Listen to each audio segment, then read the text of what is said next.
Bad Case of Stripes by David Shannon. Camilla Cream loved lima beans, but she never ate them. All of her friends hated lima beans, and she wanted to fit in. Camilla was always worried about what other people thought of her. Today, she was fretting even more than usual. It was the first day of school, and she couldn't decide what to wear. There were so many people to impress. She tried on 42 outfits, but none seemed quite right. She put on a pretty red dress and looked in the mirror. Then she screamed. Her mother ran into the room and she screamed too. "Oh my!" she cried. "You are completely covered with stripes." This was certainly true. Camilla was striped from head to toe. She looked like a rainbow. Mrs. Cream felt Camilla's forehead. "Do you feel all right?" she asked. "I feel fine," Camilla answered. "But just look at me." "You get back in bed this instant," her mother ordered. "You're not going to school today." Camilla was relieved. She didn't want to miss the first day of school, but she was afraid of what the other kids would say. And she had no idea what to wear with those crazy stripes. That afternoon, Dr. Bumble came to examine Camilla. "Most extraordinary," he explained. "I've never seen anything like it. Are you having any coughing, sneezing, runny nose, aches, pains, chills, hot flashes, dizziness, drowsiness, shortness of breath, or uncontrollable twitching?" "No," Camilla told him. "I feel fine." "Well then," Dr. Bumble said, turning to Mrs. Cream, "I don't see any reason why she shouldn't go to school tomorrow. Here's some ointment that should help her clear up those stripes in a few days. If it doesn't, you know where to reach me." And off he went. The next day was a disaster. Everyone at school laughed at Camilla. They called her Camilla Crayon and Night of the Living Lollipop. She tried her best to act as if everything were normal, but when the class said the Pledge of Allegiance, her stripes turned red, white, and blue, and she broke out in stars.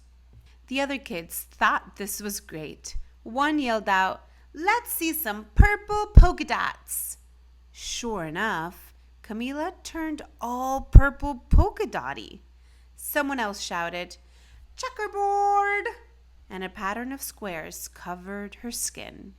Soon, everyone was calling out different shapes and colors, and poor Camilla was changing faster than you can change channels on a TV. That night, Mr. Harms, the school principal, called. "I'm sorry, Mrs. Cream," he said. "I'm going to have to ask you to keep Camilla home from school. She's just too much of a distraction. And I've been getting calls from the other parents. They're afraid those stripes may be contagious." Camilla was so embarrassed. She couldn't believe that 2 days ago everyone liked her. Now nobody wanted to be in the same room with her. Her father tried to make her feel better. "Is there anything I can get you, sweetheart?" he asked. "No, thank you," said Camilla. What she really wanted was a nice plate of lima beans, but she had been laughed at enough for one day. Well, yes, I see," Dr. Bumble mumbled when Mr. Cream phoned the next day. "I think I better bring in the specialist. We'll be right over." About an hour later, Dr. Bumble arrived with 4 people in long white coats. He introduced them to the Creams. "This is Dr. Grop, Dr. Sponge, Dr. Cricket, and Dr. Young." Then the specialist went to work on Camilla. They squeezed and jabbed, tapped and tested. It was very uncomfortable. "Well, it's not the mumps," concluded Dr. Grop.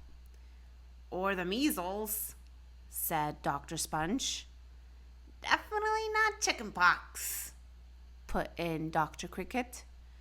"Or sunburn," said Dr. Young. "Try these," said the specialist. They each handed her a bottle filled with different colored pills. "Take one of each before bed," said Dr. Grop. Then they filed out the front door, followed by Dr. Mumble. That night, Camilla took her medicine. It was awful. When she woke up the next morning, she did feel different, but when she got dressed, her clothes didn't fit right. She looked in the mirror, and there, staring back at her, was a giant multicolored pill with her face on it. Dr. Bumble rushed over as soon as Mrs. Cream called. But this time, instead of the specialist, he brought the experts. Dr. Gourd and Mr. Mellon were the finest scientific minds in the land. Once again, Camilla was poked and probed, looked at and listened to. The experts wrote down lots of numbers. Then they huddled together and whispered. Dr. Gourd finally spoke. "It might be a virus," he announced with authority. Suddenly, fussy little virus balls appeared all over Camilla. "Or possibly some form of bacteria," said Mr. Mellon. Out popped squiggly little bacteria tails. "Or it could be a fungus," added Dr. Gourd. Instantly, Camilla was covered with different colored fungus blotches. The experts looked at Camilla, then at each other. "We need to go over these numbers again back at the lab," Dr. Gourd explained. "We'll call you when we know something." But the experts didn't have a clue, much less a cure. By now, the TV news had found out about Camilla. Reporters from every channel were outside her house, telling the story of the bizarre case of the incredible changing kid. Soon, a huge crowd was camped out on the front lawn. The Creams were swamped with all kinds of remedies from psychologists, allergists, herbalists, nutritionists, psychics, an old medicine man, a guru, and even a veterinarian.